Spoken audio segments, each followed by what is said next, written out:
एक समय की बात है। राजपुर नामक एक समृद्ध राज्य था जहां एक बुद्धिमान और न्यायप्रिय महाराजा विक्रम रहते थे।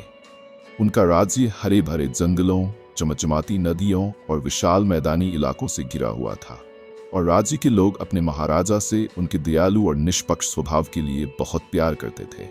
विक्रम का शासन तब शुरू हुआ जब वह केवल 20 साल के थे, उनके पिता महाराजा राजेंद्र की अकस्मात मृत्यु के बाद। विक्रम के बारे में कहा जाता था कि उनमें एक खास शक्ति थी। वह जानवरों और प्रकृति के विचारों को समझ सकते थे। वह अक्सर पक्षियों, पेड़ों और यहाँ तक कि हवा से भी अपने राज्य की समस्याओं का हल निकालने के लिए परामर्श करते थे। उनके शासन के तहत राजपुर समृद्ध हुआ। उन्होंने अपने राज्य की सीमाओं को विस्तार किया, लेकिन हमेशा पड़ोसी राज्यों के साथ शांति बनाए रखी। उन्होंने स्कूल, अस्पताल और मंदिर बनवाए ताकि उनके राज्य के सभी लोग, चाहे उनकी जाति या पंथ कुछ भी हो, समान रूप से लाभ उठा सकें। हालांकि सभी पड़ोसी राज्य महाराजा विक्रम की बढ़ती शक्ति से खुश नहीं थे। उनमें से एक राज्य का क्षत्रप था जिसका शासक क्रूर महाराजा राघव था। राघव ने विक्रम की सफलता को अपनी सत्ता के लिए खतरा समझा और उसे चुनौती देने का निर्णय लिया। महाराजा राघव ने विक्रम को एक संदेश भेजा जिसमें कहा कि वह अपनी राज्य को समर्पण कर दे या युद्ध के लिए तैयार हो जाए। विक्रम, जो अपनी कूटनीतिक क्षमताओं के लिए प्रसिद्ध थे, ने राघव को राजपुर शांति वार्ता के लिए आमंत्रित किया। उन्हें विश्वास था कि युद्ध कभी समाधान नहीं होता और बुद्धिमत्ता और समझ से किसी भी संघर्ष का समाधान किया जा सकता है। जब राघव राजपुर पहुंचे तो उनका स्वागत सम्मान के साथ किया गया, लेकिन उनके दिल में गर्व था। उन्होंने विक्रम के शांति प्रयासों का मजाक उड़ाया, यह सोचते हुए कि यह कमजोरी का प्रतीक है। दरबार में बैठे विक्रम ने शांति से कहा, मुझे विश्वास है कि कोई भी राज्य केवल युद्ध से नहीं जीता जा सकता। ये लोगों के दिलों और दिमागों से जीता जाता है। अगर आपके लोग खुश नहीं हैं तो आपकी सत्ता गिर जाएगी, लेकिन अगर आपके लोग आपसे प्यार करते हैं तो कोई भी सेना आपको हरा नहीं सकती। राघव हालांकि प्रभावित नहीं हुआ। उसने ये कहा कि केवल शक्ति से ही शासन कायम रखा जा सकता है और उसने विक्रम के शांति दर्शन का मजाक उड़ाया।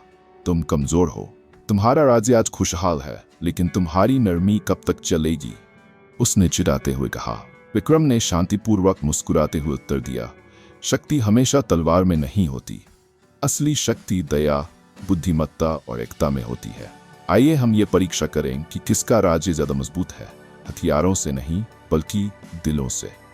दोनों राजाओं ने इस पर सहमति व्यक्त की कि वे अपने लोगों की प्रेम और वफादारी को साबित करेंगे। राघव, जो अपनी सेना की शक्ति पर विश्वास करते हुए ये सोचता था कि ये एक आसान जीत होगी, ने इसे स्वीकार कर लिया।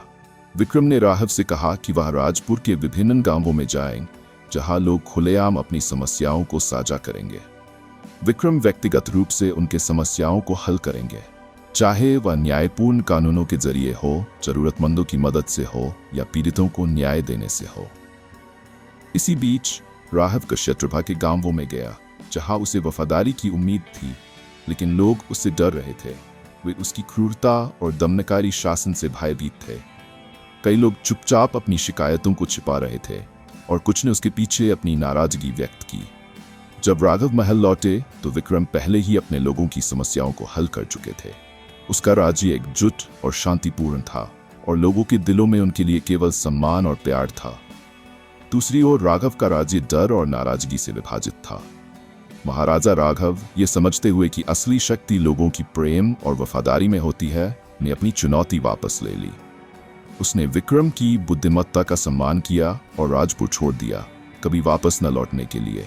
विक्रम का राज्य आगे बढ़ता रहा और उसका नाम शांति, बुद्धिमत्ता और न्याय का प्रतीक बन गया।